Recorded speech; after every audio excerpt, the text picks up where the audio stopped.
Today we're talking about the Vietnam War, the only time Vietnam was relevant. Many icebergs videos focus on the American side. To spice things up, I'm going to focus on the Vietnamese side. Looking back, this took way too much time, and please bear my terrible pronunciation. Sit back and enjoy the show. Ngo Dinh Diep was a Vietnamese politician who served as the president of South Vietnam from 1955 until his overthrow in 1963. He is known for his staunch anti-communist stance and authoritarian rule. Diep's presidency was marked by suppression of political dissent, discrimination against bullies, corruption, and nepotism. His brother wife was a de facto first lady and filled the government with friends and families who are Catholic. What less known about him is that he was assassinated, and how did he die? And no, the CIA didn't support this coup, and there's no conspiracy theory, and everyone knows it was the state of South Vietnam. Diep and his brother Ngo took refuge in a church, and they were betrayed, brutally murdered in the holy ground. South Vietnam claimed it was a suicide, but it was clear as day some rogue soldiers did it. But what's unusual about it is, nobody intended to plan this. It's all an so-called accident. Even JFK, the current president of America at the time, was deeply saddened by this. In no way the connection to his own family. Well, it was preferable that he was alive, but can't control your troops. The Independence Palace served as the official residence and workplace of the President of South Vietnam during the war. Originally constructed in the 19th century, the palace underwent significant renovations after the place exploded, and was remodeled to become the modernist architectural marvel it is today. The palace is best known for its role in the Vietnam War. On April 30, 1975, North Vietnamese tanks crashed through its gates, symbolizing the end of the Vietnam War and the reunification of North and South Vietnam. This event marked the fall of Saigon and the victory of the communist forces. Very symbolic. During the Vietnam War, South Vietnam had a problem. Large numbers of communist Viet Cong were able to enter villages and take food either voluntarily or as a tax by armed collectors. Midman Jason Thomas Cahoot, very weird name, defined the Hamlet problem in his 2000 thesis, The Chieu Hoi Program and the Perception of Reality. During the 1960s, the political and military cadres orchestrated the mass seizures of hamlets government of South Vietnam across the country. Hamlets were clusters of homes where several hamlets constituted a village. With the aid of superior intelligence, gathering lethal tactics such as abductions, forced indoctrination, and even execution, the Viet Cong removed any obstacles presented by the supporters of the South. In the battle for the hamlets, they used ambushes and the destruction of vital bridges and roads. Once the government abandoned the village, the population gave up hope of overcoming the communists, and the Viet Cong needed to only execute a few pouring villagers to win the individual hamlet. The Viet Cong held virtually the entire countryside. Most historians today agree that strategic or New Life Hamlets program was a failure. We must ask ourselves why it failed. The only successful example was incredibly different. The Malay communists were a Chinese minority among Malaysians, and many were despised by the ethnic Malay, so putting them behind wire probably did not bother the vast majority of the populace. Rice was scarce in Malaysia, so putting the farmers into the hamlets forced the enemy in the open. Vietnam is a breadbasket, and even with a vast number of the populace behind ditches and bamboo, and the communists were still able to find food. There was no fast public outcry over the Chinese place in protected villages. In Malaysia, while the left wing in both the Soviet bloc nations and even the United States called the Vietnamese hamlets concentration camp. Another point is the Malaysian Chinese were not tied to the land. In the same way, the Vietnamese who could often trace their ownership back 1,000 years. These hamlets also destroy social agreements. Overall, terrible. General Lom become the focus of global attention following his controversial execution of a bound prisoner of war named Nguyen Van Be on February 1st, 1968. During the Tet Offensive, Nguyen Van Be was identified as a member of the VC, resulting in two iconic images in American journalism. Despite findings by the Immigration and Naturalization Service that Lone had committed war crimes which could have led to his departure, former US President Jimmy Carter personally intervened to halt his deportation. In March of 1962, a lake received an additional posing statue of the Trung sisters, crafted by sculptor Nguyen Van Be. And in case you know the Trung sisters, there were two rule of sisters that rebelled against Chinese rule. Sadly, they died like a year later. However, the statue had been commissioned by the unpopular Madame Nhu, at the time de facto First Lady. It was rumored that Madame Nhu insisted that the sculpture used her facial features as a model for the faces of the two sisters, and consequently, after the overthrow and assassination of Diem and Nhu in November 1963, jubilant anti-government rioters tore down the statues. To be honest, I don't see the similarities. It was replaced by the current statue Tran Do, a national figure who successfully defeated three waves of Mongol attacks. For Hitler, Nguyen Cao was an interesting president. He didn't really believe in democracy and believed in a strong man. People ask me who my heroes are. I only have one, Hitler, and reportedly we now need 4 more Hitler. This aged like fine wine, as everyone expects. Some say he never said it, but we never know. I think he did.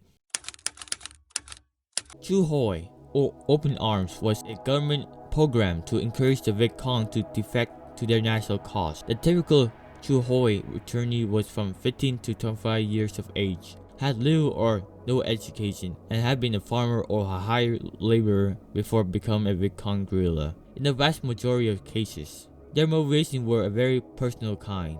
The most frequent mentioned were physical hardships, economic needs of the family back home, the desire to evade criticism or punishment, fear or death, and homesickness. Most defectors rallied after being with the Viet Cong for less than a year. These returnees were persuaded to surrender to South Vietnam by various propaganda leaflets generated by the Chieu Hoi Program. Generally, Viet Cong morale was low because many of their recruits had been pressed into service. Chieu Hoi was mostly used as a political asylum. In total, 194,000 enrolled throughout the war. In the end, it was quite successful. William A. Robinson is the man in this picture. Robinson was shot down. This famous picture depict of him was captured by this woman, despite being obviously staged. And also, he's the longest enlisted veteran in the war to be in prison, 7.5 years in fact, in the infamous Hanoi Hilton, eating grass, and was finally free in 1973. During the Vietnam War, American broadcast audio records in Vietnamese, including eerie sounds and messages claiming to be the voice of lost souls. These messages were intended to demoralize North Vietnamese soldiers by suggesting that their loved ones and comrades anguish without a proper burial. It's expected that you will be buried in your hometown without receiving a proper burial. This ghost does not rest and restlessly wanders. It was so effective that the US Army had trouble keeping away from their allies only a few miles away.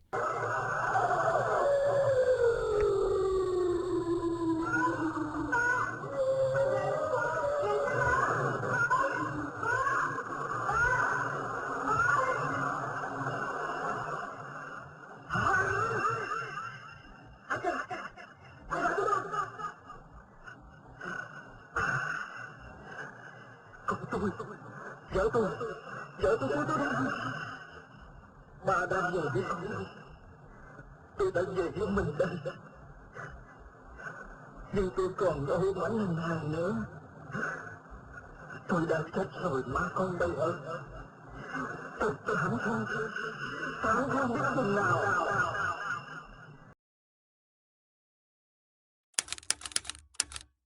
What the hell is the culture drama team? Propaganda, entertainment, politicization, and bringing the latest news out be distributed to local villages. Because of the widespread familiarity of the peasants with culture drama teams and wide exceptions of this traditional culture form, The communists seized upon the concept and developed into a psyop weapon. In 1954, an entertainment group called Shuang Wang Tak Ru to counter the communist propaganda team. One problem is the propaganda team was accompanied by armed US troops, which probably led to a lack of credibility. Besides entertainment, this activity is directed towards school children. You know, the usual patriotic stuff. Blindly believing in your government, that your country is superior than others, and you must not waver against the enemy. And also, sessions usually range from 2 hours. Hanoi Hannah, or her real name Tran Do, she called herself Fragrance of Autumn. The reason was easier for non-Vietnamese to pronounce. Her job was to chill and frighten, not to charm and seduce. Her voice was smooth as silk, her English impeccable, and as North Vietnam premier propagandist, Hanoi Hannah tried to convince American GI that the war was immoral. They should lay down their arms and go home. In a 1994 interview with the New York Times, my work was to make the GIs understand that it was not right for them to take part in this war. I talked to them about the traditions of the Vietnamese to resist aggression. I want them to know the truth about this war, to do a little bit to demoralize them so that they will refuse to fight. Lieutenant Commander Ray Volden endured her broadcast for 8 years. Hannah's broadcasts often stirred up arguments among the POWs. There were nearly fistfights over the program. Some guys wanted to hear it, while others tried to ignore it. Personality. I listened because I usually gleaned information, reading between the lines.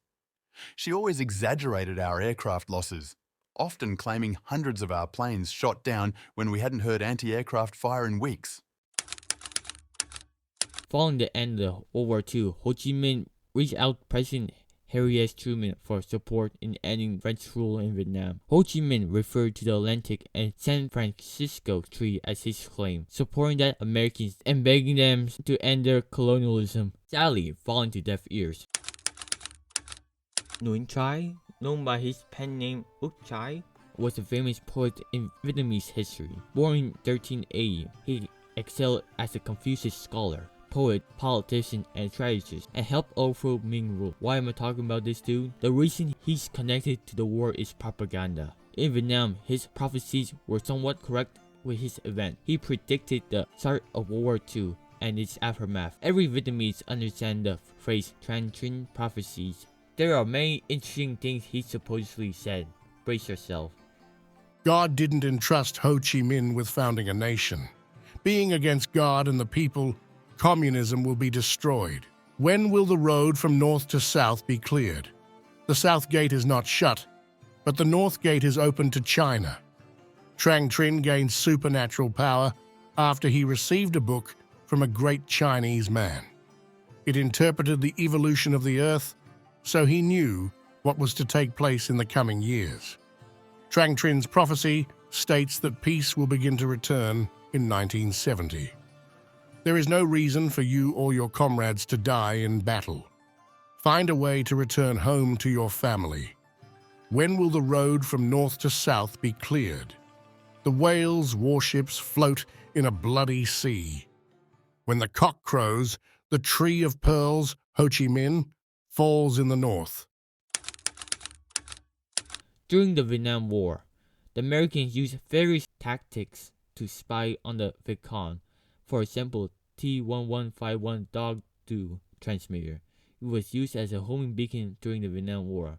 It emitted a warning when movements occur, allowing U.S. military to monitor shipments or find soldiers.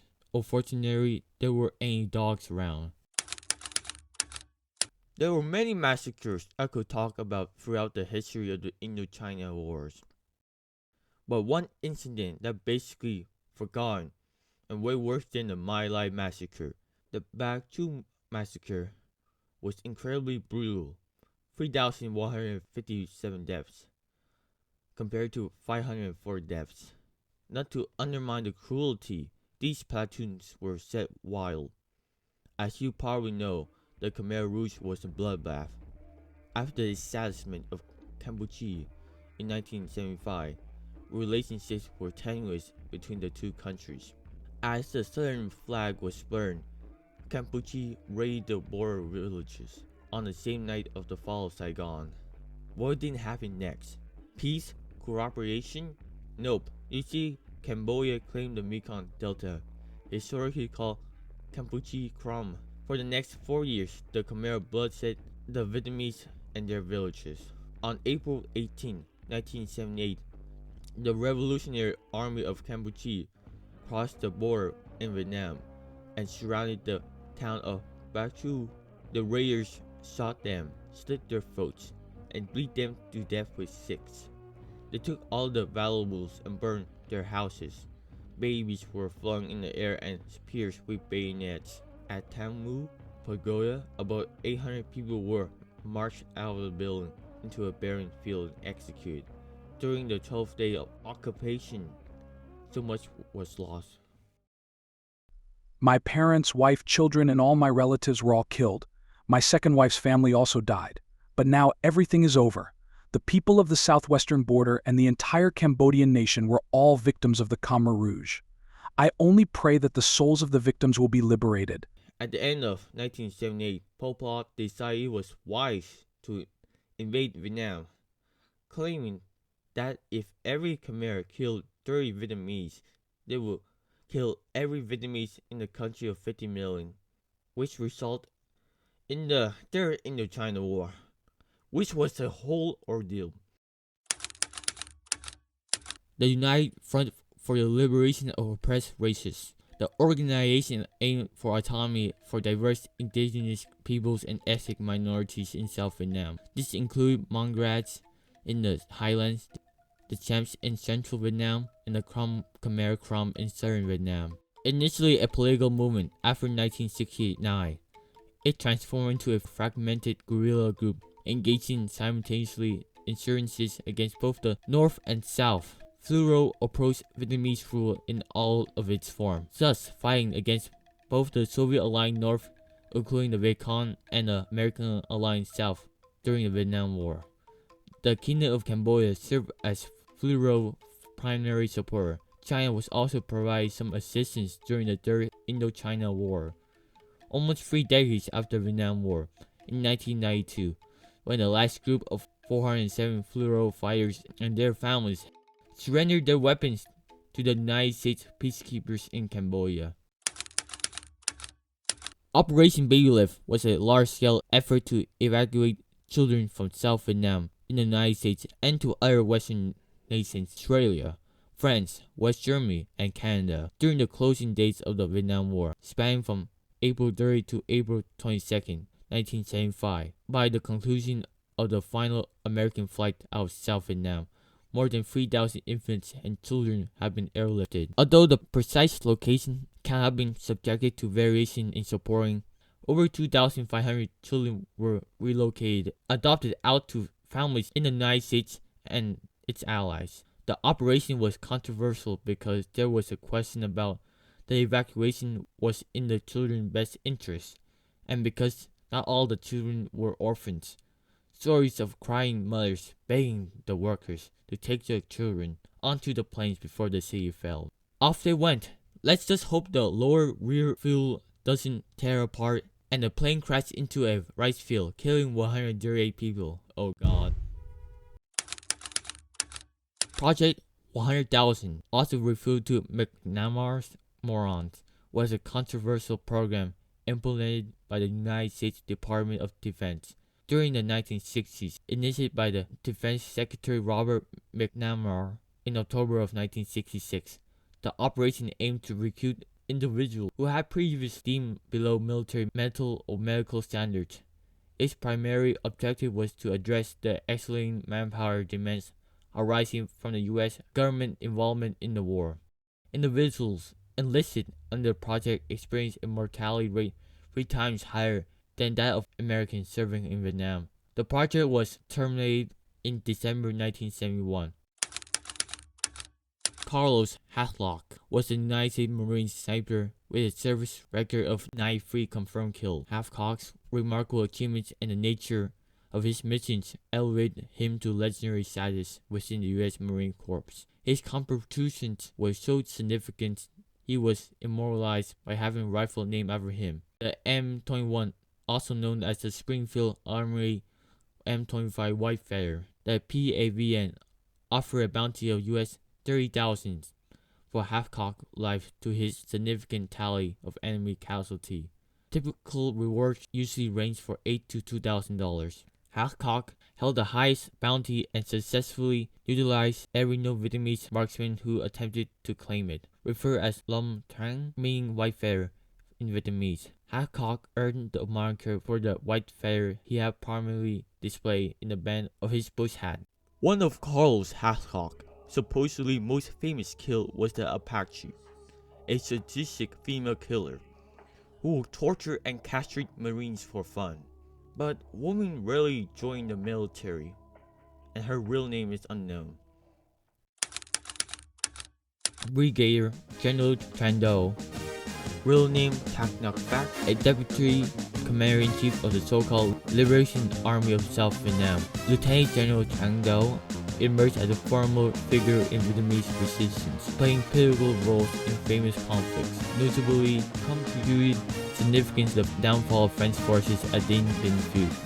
In 1954, later he assumed command over the resistance movement in the South, fiercely confronting the Allies during the Vietnam War.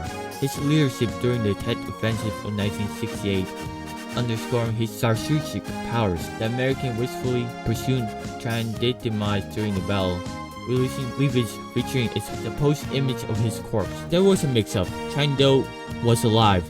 Some wonder if it was a trick. Maybe fake papers were put in or someone else's body, especially because there was a roar on his head from the Phoenix program, or simple wishful thinking by the Americans who wanted to believe that they killed the most dangerous enemy. At any rate, the old general lived well after the war. Curiously, in his old age, he became quite democratic and the enemy of the people. In January 1998, he wrote a letter to the Vietnamese Communist Party asking to reform and implement democracy for all the people of the nation. He quoted Ho Chi Minh in his letters. "An independence without freedom and happiness is a meaningless one. Freedom and happiness require democracy." In 1998, General Tran Do revealed he had been transformed from an idealistic youth fired by a revolutionary zeal to a delusional old man, shocked by what he saw as a government worse than his former colonial state. Some of his comments were, "We have a huge public security machine equipped with more modern and variegated instruments of terrorism than the security forces of older regimes could ever dream of. All the things that we held in contempt, cursed out and opposed, we now repeat, but at a more perfect level, a level which is made more and more sophisticated." On 15th of November 2000, the Commander Party retired the old general, who was once the head of the party ideological and culture department.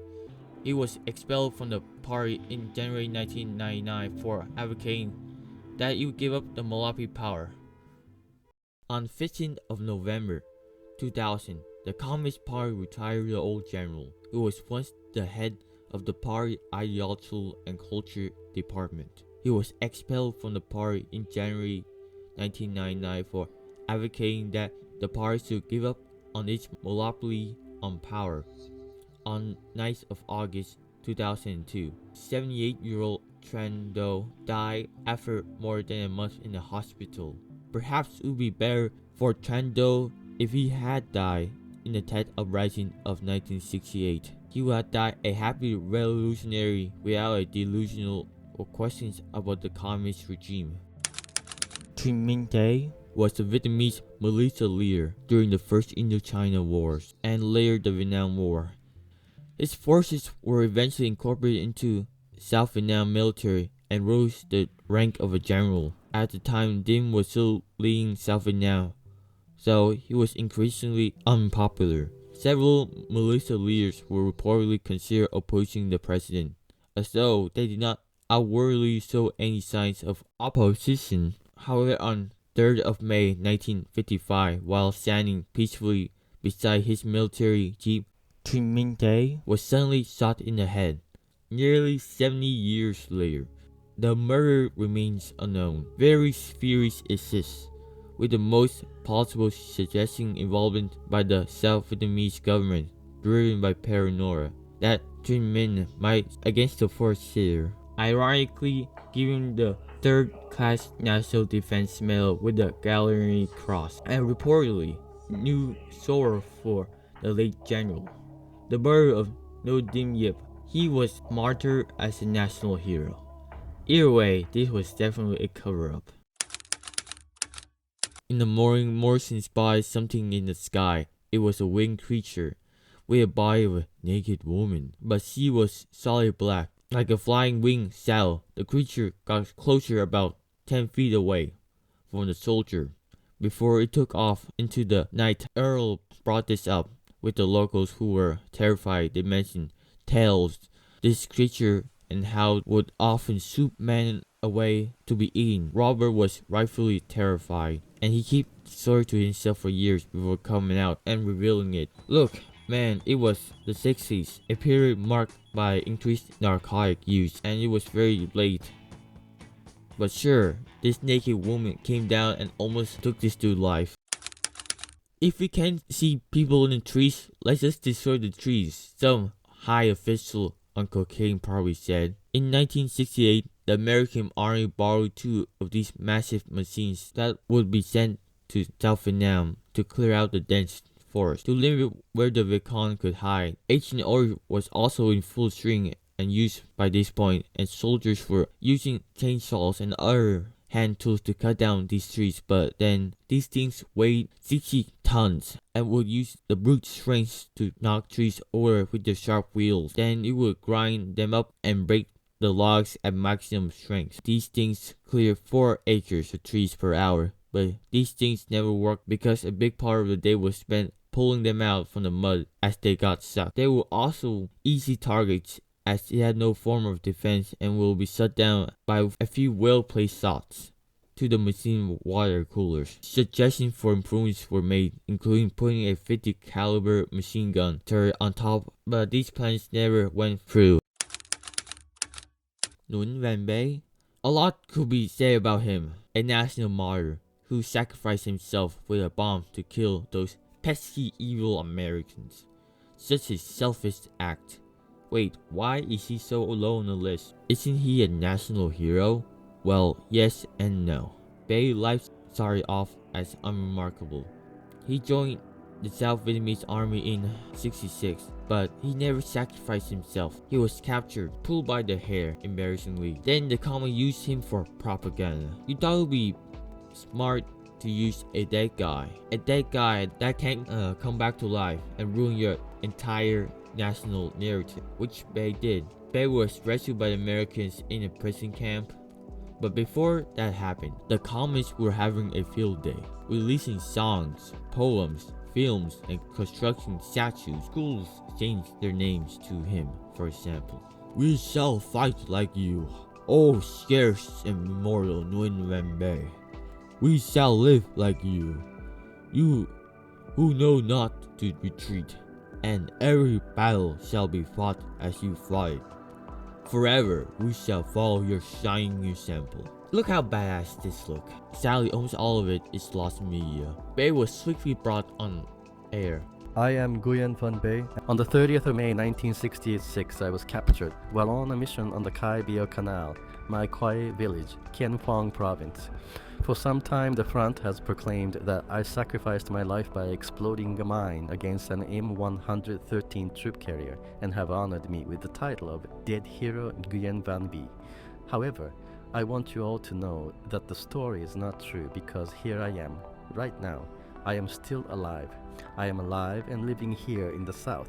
I ask you not to emulate my example of a sacrifice. I'm telling you all about this so that you will know the truth. To add silliness to the situation, Time magazine said, This week, the U.S. Psychological Warfare Team, to which Nguyen Van Be is indeed a hero, will begin distributing some 7 million leaflets and 100,000 posters in both South and North Vietnam, showing Nguyen Van Be posing beside communist newspapers, headlining his fictitious martyrdom. More than 1/3 of the leaflets will be dropped over North Vietnam, where the government recently erected a statue in downtown Hanoi showing Comrade B holding his mine overhead at the precious instant of immortality. Yeah, that's right. He's reading his own death in the papers. And guess what? The communist government reaction? Just ignore it. Legit. They double down. The propagandists of the puppet regime begin to sing in a whining female voice. It would appear that the enemy Pswarrior specialists have a surplus of American milk and flour which they use to feed a number of call girls. When their mouths are itching to speak, they sing a few songs, which are completely out of tune and with a voice full of narcotics, which might belong to a prostitute, and then their wailing, maudlin voice goes on like this: "Dear friends, that fellow in Nguyen Van Be you celebrate as a hero is still alive. He's never fought the Americans or anyone else." And following that, tons of leaflets bearing the picture of Nguyen Van Be still alive are being dropped daily. A friend of mine handed me a leaflet he had picked up. A faint smile passed over his lips. Finally he said, "Oh, how I miss him. If only he were still alive among us." I could go on and on, but one more nugget of information is Bay went on tour, proving he is indeed alive. He visited multiple hamlets in the contested areas, primarily his home village. They took the wrong turn. His actual village is a few kilometers away. No one knows this guy. When asked for direction, they didn't even know what a map was. By the way, Bay's cousin had a death bounty on him, and uncomfortably mentioned to kill the so-called fake Bay. And don't ask too much question about this imposter. Basically, due to the big lie, people couldn't imagine that the government could lie this outlandishly. You're saying communism is a failed ideologically? No way. And Bay was forgotten in the books. What a weird story. Special thanks to Psych Warriors. Without him, Bay's story would be lost. Probably the best rabbit hole I've personally find. Link in the comments. One of the most interesting and incited Allied deception plan used during the Vietnam War was a black operation that claimed to be an anti-communist movement called Mặt trận Quân Tin Ai Quốc, the scarce sword of the Patriot League, or SSPL, located inside North Vietnam. This imaginary guerrilla group and village was supported and sponsored by the US military. Their headquarters looks like paradise, and it wasn't a small operation. There were many buildings and over 200 CIA operatives living there. At the island, North Vietnamese fishermen were kidnapped and brought to Cú Lao Cham Island. They were indoctrinated about SSPL, notably located in North Vietnam. The men were held for several days and sent home with psycho-themed baskets. Reportedly, some fishermen sought to be kidnapped to receive the medical treatment provided and gained an average of over 20 pounds during their ordeal. Some of the fishermen know exactly where they were held, having visited the island during the course of their lives. Evidently, SSPL had to limit the number of times a man could be kidnapped. In light of this, there was probably a total failure. Albeit a secret organization was cool, it was doomed from the start. The United States tried to make the North believe that there was a viable resistance movement within their borders, without boots on the ground or terrorist attacks, thus radios and leaflets. As a result, nobody was fooled. The reason was obvious. Washington didn't want to give the Northerners a false sense of hope, and they didn't want to commit to it. When the Hungarian freedom fighters took to the streets, they believed that the West would come to their aid with troops and material. Radio Free Europe and the Voice of America. Help was on its way, and encouraged the Hungarians to fight on. It was all smokes and mirrors. The West faltered, and the Hungarians were slaughtered by the thousands or left off to prison. Still, an entirely pointless venture, burning millions of dollars. Could have been so much potential if it wasn't restricted. Heaven Gate Prison Camp, since it's near heaven and where people go to the afterlife. Its real name, Quit Tin Camp, the most secretive prison in all of Vietnam, located high in the mountains, in the midst of clouds, and the most brutal prison of them all. a slaughterhouse. This camp secretly buried thousands of political prisoners, Catholics, monks, and priests, anti-communist intellectuals, and more than 300 commandos captured in the south. Very few people know about this prison. Even the most veteran prisoners have only heard about it since they've been there. They must be sentenced to 15 years in prison, in criminal prison, and for political prisoners, they must either be a spy, commando, priest, or a monk. The special feature of Heaven Gate prison is its height. No one knows exactly how high the camp is located, but it's ranged from 2,000 to 2,500 meters in Quang Ba district, near the border with China. The road to the prison was very simple, a single dirt path, which leads to the prison, several kilometers above the clouds. The prison was little more than sacks, no grand walls or watchtowers. The very fact it was so isolated made it impossible to survive for long. Another famous prisoner is Captain Kiu Min. He and Nguyen Trai was locked up with 70 people, including priests, monks, seminars, and thus Catholics.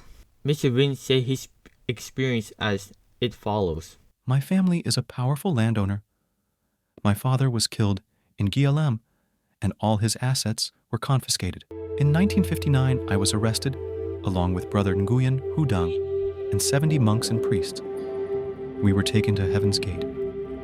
Only Mr. Dang and I, who did not make the sign of the cross and were not Catholic, were still alive, while all 70 people died. First are the clergy and the church, then the monks, both men and women. In the communist prison, I met 2 nuns who were arrested in cells. Then the politicians, bosses, and even the people in the church's choir were also arrested en masse. I see that most of them are gentle, ignorant, and speak nothing at all. I don't know what crime they committed to be tortured like that. Their only crime is believing in Jesus. That's all. Due to the secretive nature of this, there was no oversight. The guards could do whatever they want, and no special care was placed on the prisoner. Don't think you have rights, or your family could see you. When they were injured or sick and needed to amputate an arm or leg, they had no means of doing, so they did it without any anesthetic or painkillers. They tied their compatriot to the bed, then used a handsaw and sawed off the part of the leg that was in pain. And the death toll was abnormally high. I volunteered to join the coffin-making team because I didn't know any profession, so they put me in this team to bury the prisoners. There were many days when we worked so hard that we couldn't keep up with the supply for the camp because there were so many deaths. Every day, there could be 3 to 5 people dying, especially in the harsh winters. The prisoners were just skin and bones. We only eat cassava, and the cassava that has yellow threads, meaning it has oozed sap, is very poisonous to eat. The proof is that Father Nguyen Hule and many people were poisoned by cassava. All of them vomited and almost fainted.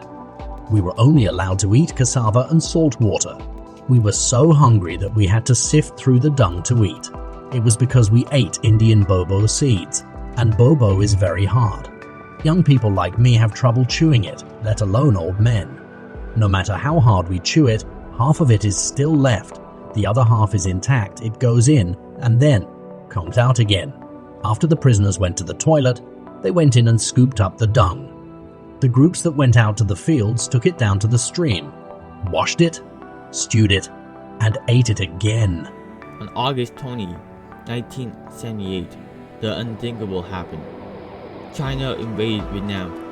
As a result of this, all the prisoners were moved, and the camp was thoroughly destroyed. In total, 188 prisoners were free for a moment of silence. There is a saying in the camp, when you go in, you can get out. Coming here means you have abandoned your body, and no hope for returning to your family. Heaven Gates is a slaughterhouse of the government, home to many souls, and you can visit today. But mysteriously, no mention of the horrific prisons, no mention of the hundreds that died in the mountain. This beautiful scenic view. What bothers me is that name Sick, Heaven Gate, a name this forceful on the article, if the author didn't know the connotation. Anyways, this is just sick. These prisoners are forgotten. Only their family remember, besides an article or two. Virtually nothing. No media on this. Not even on Wikipedia. Vietnam's most notorious prison was forgotten. And that's all, folks. I have to say, reading these prisoners' testimonies made me sick. Silence and doomed to be forgotten. Anyways, please subscribe. Trăng nhớn nhớ quanh đồi, một mái tranh nghèo, một nhà sàn đơn sơ. Ở nơi ấy, họ đã sống cuộc sống yên bình. Ai nghèo cũng có cây đàn cha bí. Khi rung lên, vài sợi dây đàn đã đông đầy. Hồn người sắc cơ lấy